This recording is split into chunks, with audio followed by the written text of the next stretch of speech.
शुरू हुआ।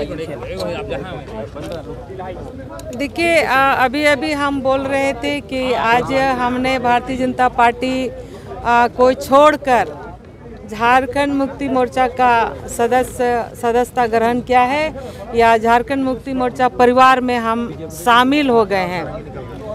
जैसे मेरे सामने एक परिस्थिति सामने आ गई थी कि और पार्टी ने मुझे कहा कि आपको बरहेट से चुनाव लड़ना होगा, तो हमने कहा कि हम बरहेट से चुनाव नहीं लड़ सकते, क्योंकि पिछले 24 साल से हम दुमका के जनता के सेवा में हम लगे हैं, और एक हर हवा पानी ईंटा पत्थर हर चीज़ से एक चिर परिचित हम वहाँ से हैं, तो इसीलिए हम वहाँ से चुनाव नहीं लड़ेंगे। और इतना बोलने के बाद भी पार्टी ने घोषणा भी कर दिया और दुमका में किसी और का नाम सामने आ गया।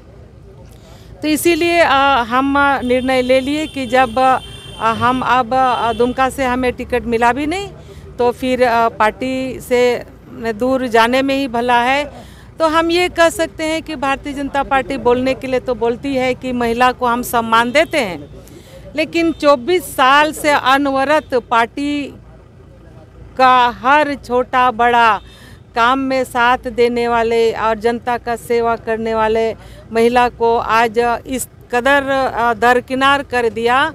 तो वैसे परिस्थिति में जो हम एक असहाय बेसहारा जैसे हो गए, तो उस परिस्थिति में हेमंत जी से संपर्क हुआ, और हेमंत जी जो बहुत ही सहजता से उन्होंने हमें स्वीकार किया और अपने परिवार में शामिल किया, और मुझे काफ़ी सुकून मिल रहा है। करने से पहले बीजेपी से मान मनोबल हुआ, कुछ टिकट मिल गया है, क्या कुछ आश्वासन मिला? देखिए, अभी तो हम लोगों ने ज्वाइन किया है, अभी हम लोग ज्वाइन किए हैं, और देखिए कोई भी गार्जियन जब होते हैं तो गार्जियन का अपना अधिकार क्षेत्र रहता है कि हम कहाँ कैसे एडजस्ट करें, तो उनको पता है हम लोगों का समस्या क्या है नहीं है। तो बस रात भर का तो मामला है, कल सामने एक एक चीज़ आ जाएगा। लेकिन ये लोग आप बोल रही हैं कि दुमका को अच्छे से जानती हैं, यहाँ से तो दुमका से बसंत सोरेन का नाम है पहले से। दुमका सिर्फ विधानसभा दुमका का हम बात नहीं कर रहे हैं।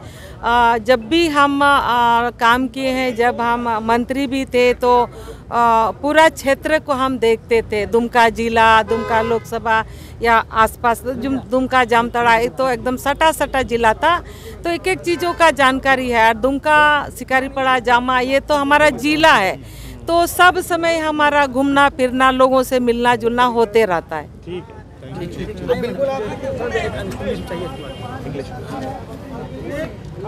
कुणाल जी, जेएमएम ज्वाइन करने का कारण घर वापसी का है, तो घर वापसी आपका? देखिए, मेरे लिए ये मेरे घर में वापस आने की वजह से ऐसा है, और जिन कारणों से दिग्भ्रमित होकर कुछ दिनों मुझे अपने परिवार से दूर रहना पड़ा, ये मेरे लिए प्रायश्चित का समय है।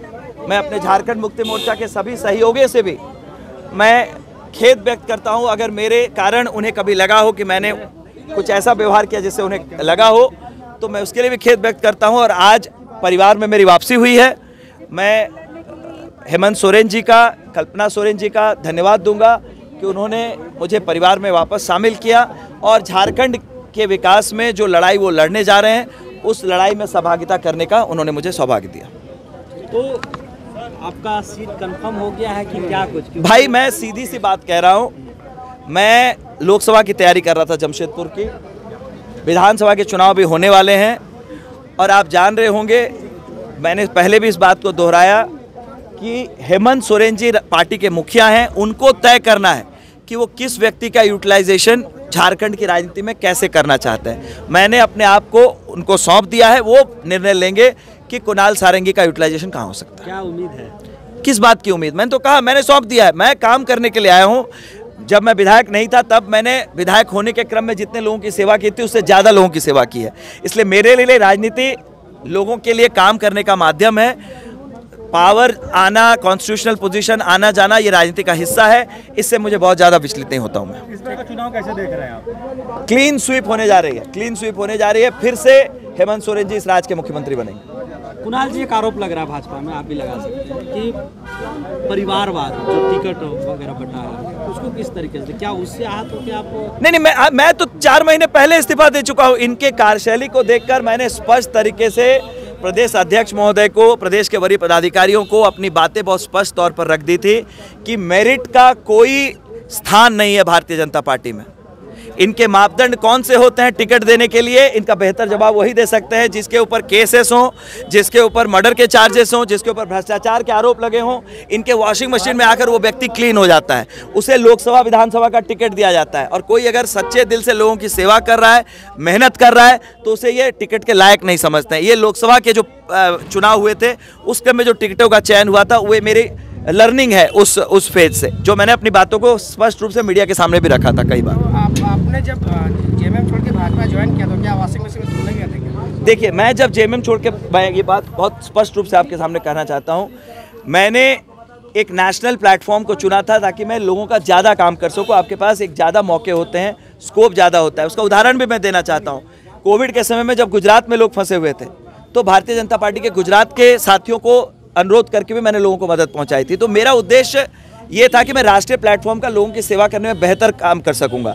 लेकिन जो मेरा अनुभव रहा, वहाँ पर काम करने वालों की, जो दिन रात लोगों की सेवा करते हैं, वैसे लोगों की आवश्यकता नहीं है। जो स्पष्ट रूप से अपनी बात रखे, वैसे लोगों की आवश्यकता नहीं है। आवश्यकता है तो जो गणेश परिक्रमा कर सकें, जो बड़े नेताओं की चमचाई कर सकें, वैसे लोगों की पहचान है, वैसे लोगों का प्रमोशन होता है। और ऐसे लोग जिनका कोई जनाधार नहीं है, जो शायद पंचायत का एक चुनाव भी अपने जीवन में नहीं जीते हो, वो राज्यसभा के सीटों की शोभा बढ़ाने के लिए आए हैं इस पार्टी में, ऐसे लोगों की वहाँ पर उनका मान सम्मान है, उनको प्रमोशन मिलता है। तो ये बातें मैं पहले भी कह चुका हूँ जब मैंने अपना इस्तीफा दिया था पार्टी की प्राथमिक सदस्यता से, और आज मैं अपने आप को बस दोहरा रहा हूँ। आज नीचे रखिएगा तब ना सबका दवा दिया। जिस तरह चंपाई सोरेन जी ने भारतीय जनता पार्टी में आने के बाद जिस तरह चंद दिनों में आके संगठन को हाईजैक करना,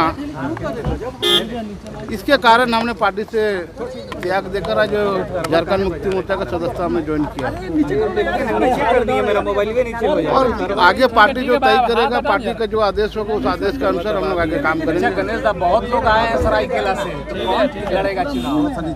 देखिए, तो आपको हेमंत दा को तय करना किसको चुनाव लड़ाना है, तो हम लोग पार्टी में अब सम्मिलित हो गए, पार्टी का सदस्यता ग्रहण किए हैं। आगे दादा का जो आदेश होगा उसको हम लोग पालन करेंगे।